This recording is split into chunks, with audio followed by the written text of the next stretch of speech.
دوستو سیتاپور کے بہت مشہور شاعر اور نغمہ نگار جناب احمد وسیع صاحب کا ایک شعر ہے، وہ کرے بات تو ہر لفظ سے خوشبو آئے، وہ کرے بات تو ہر لفظ سے خوشبو آئے، ایسی بولی وہی بولے جسے اردو آئے، ایسی بولی وہی بولے جسے اردو آئے۔ آداب دوستوں، آپ دیکھ رہے ہیں ادب نامہ اور میں ہوں افضل۔ سب سے پہلے آپ سبھی ناظرین کو عالمی یوم اردو یعنی کہ ورلڈ اردو ڈے کی ادب نامہ کی پوری ٹیم کی طرف سے بہت ساری مبارکباد۔ دوستوں، آج ہم یوم اردو منا رہے ہیں، یعنی کہ اردو کو ہم سیلیبریٹ کر رہے ہیں، لیکن دوستوں کیا ہم جانتے ہیں کہ اردو کے آج کے حالات کیسے ہیں؟ دوستوں، جیسا کہ ہم سب جانتے ہیں کہ اردو صرف ایک زبان نہیں بلکہ ایک تہذیب کا نام ہے، اور دھیرے دھیرے ہم کہیں نہ کہیں وہ تہذیب کھوتے جا رہے ہیں۔ ہم سب جانتے ہیں کہ اردو ایک زبان ہے جو کہ خالص ہندوستانی زبان ہے، اور اگر ہم دوستو اردو کی تاریخ کی بات کریں تو لفظ اردو کہاں سے آیا، یہ جاننے کے لیے ہمیں جانا پڑتا ہے آج سے تقریباً 1300 سال پہلے، جب سن 732 عیسوی میں منگولیا کے بادشاہ بلگے خان نے اپنے بھائی کلتہین کی یاد میں ایک لاٹ بنوائی۔ دوستو اس لاٹ پر لفظ اردو تقریباً 20 بار پایا گیا، اور وہاں پر اس لفظ کے معنی نکلتے ہیں ریاست کے، خیمے کے یا محل کے۔ تو دوستو یہ ہے اردو کے سب سے پہلے نشانات جو آج سے تقریباً 1300 سال پہلے پائے جاتے ہیں۔ اس کے بعد ایک ترک شاعر جناب یوسف خان نے بھی اپنی کتاب شاہ دانش میں اردو کا کئی مرتبہ استعمال کیا ہے، لیکن تب تک وہ لفظ اردو ہی رہا۔ اور اس کے بعد سن 1235 میں چنگیز خان کے پوتے باتوحان نے جب یوروپ پر حملہ کیا تو اپنے ساتھ میں ایک وہ بڑا سا قلعے نما خیمہ لے کے چلتا تھا، جسے اولتون اردو بولا جاتا تھا، یعنی کہ سنہرا خیمہ۔ اس سنہرے خیمے کا نام اولتون اردو تھا، اور دھیرے دھیرے وہ بدلتے بدلتے اردو ہو گیا۔ دوستو اس کے بعد سن 1555 میں رچرڈ ایڈن کی کتاب دا ڈیکیڈز میں اردو لفظ کا استعمال پایا جاتا ہے، کہ جو کہ مانا جاتا ہے شاید انگلش کی پہلی کتاب ہے جس میں اردو لفظ کا استعمال کیا گیا ہے۔ دوستو یہ سلسلہ ہندوستان میں دور بابر سے شروع ہوا، جب ان کے چلتے پھرتے خیمے جو کہ محل نما ہوا کرتے تھے انہیں اردو معلیٰ، اردو بزرگ ناموں سے جانا جاتا تھا۔ اور اسی سلسلے میں جب شاہجہاں نے شاہجہان آباد بسایا تو وہاں پر جو زبان بولی جاتی تھی اسے بھی زبان اردو معلیٰ کے نام سے جانا جاتا تھا۔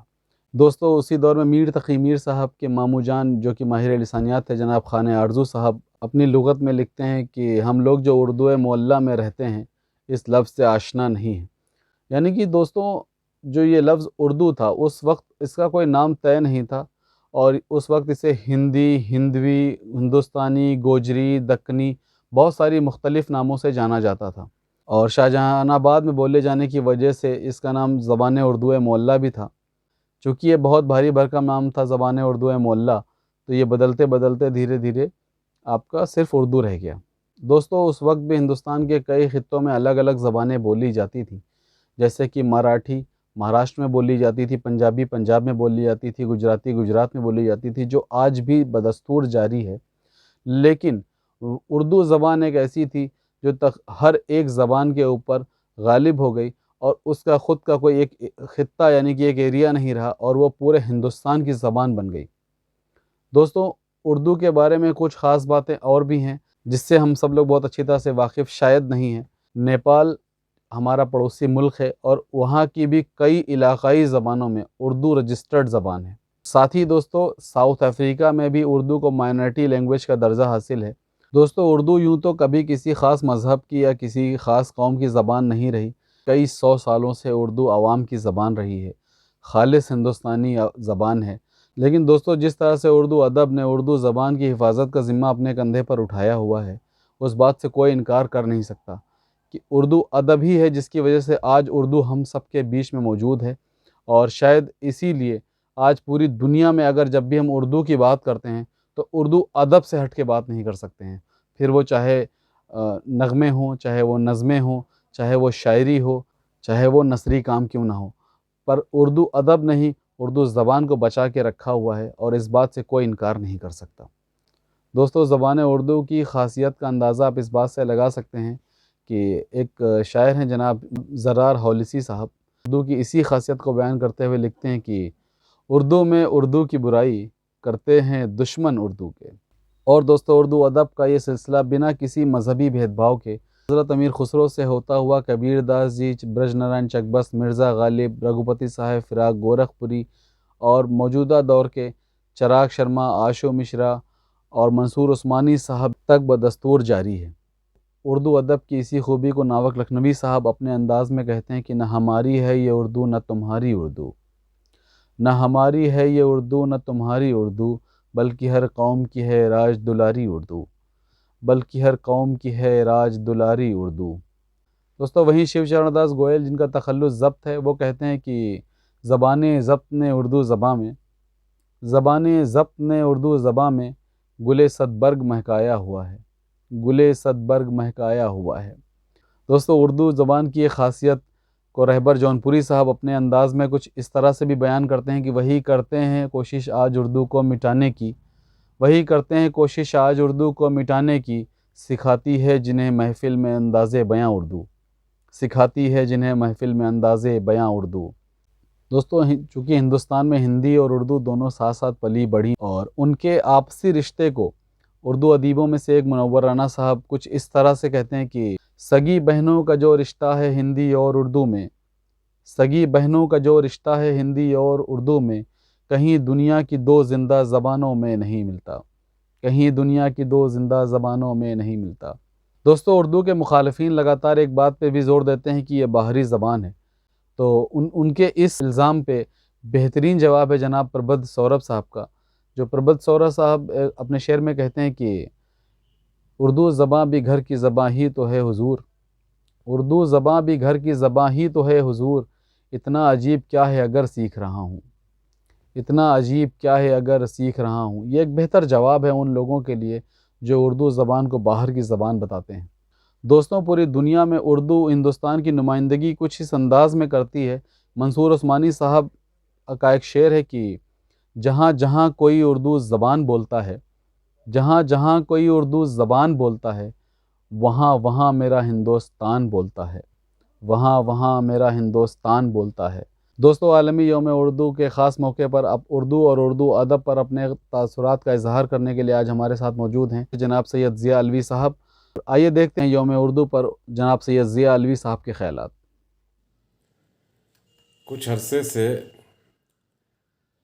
پوری دنیا میں ہر روز کسی نہ کسی چیز کے لیے ڈیڈیکیٹ کیا جاتا ہے اور اسے ڈے کے نام سے یاد کیا جاتا ہے۔ بہت سی چیزیں ہیں جیسے روز ڈے ہے، کافی ڈے ہے، ٹوائز ڈے ہے، اسی طرح سے کچھ زبانوں کے بھی عالمی دن منائے جا رہے ہیں۔ ہمارے ملک میں ہندی دیوس بھی منایا جاتا ہے اور یوم اردو بھی منایا جاتا ہے۔ یوم اردو دراصل 9 نومبر کو منایا جاتا ہے اور اس کی خاص وجہ یہ ہے کہ 9 نومبر کو علامہ اقبال کی یوم پیدائش ہے۔ ماضی قریب کے شعراء میں جو مقام علامہ اقبال کو حاصل ہوا ہے وہ بہت کم شعراء اس مقام تک پہنچے ہیں، کیونکہ علامہ اقبال فارسی اور اردو دونوں زبانوں کے شاعر تھے، اسی لیے فارسی بولنے والے جو ممالک ہیں وہ علامہ اقبال کو ہندوستان کے چوتھے نمبر کا فارسی کو شاعر مانتے ہیں۔ عالمی اردو جو منائی جاتی ہے، اس میں یوم اردو جو منایا جاتا ہے، اس میں پوری دنیا میں جہاں جہاں اردو کی بستیاں آباد ہیں وہ لوگ اردو کے کینوس پر کچھ نہ کچھ تحریر کرتے ہیں یا کچھ نہ کچھ تقریر کرتے ہیں۔ یوم اردو کے سلسلے میں یہ بتانا اور بھی بہت ضروری ہے کہ آج ہندوستان ہی نہیں، پاکستان ہی نہیں، بنگلہ دیش ہی نہیں، بلکہ دنیا کے اور بھی ممالک جن کی الگ الگ مادری زبانیں ہیں، جیسے برٹشرز ہیں یا امریکنز ہیں یا فرینچ ہیں یا جرمنیز ہیں، ان ممالک کے لوگ بھی ہندوستان، پاکستان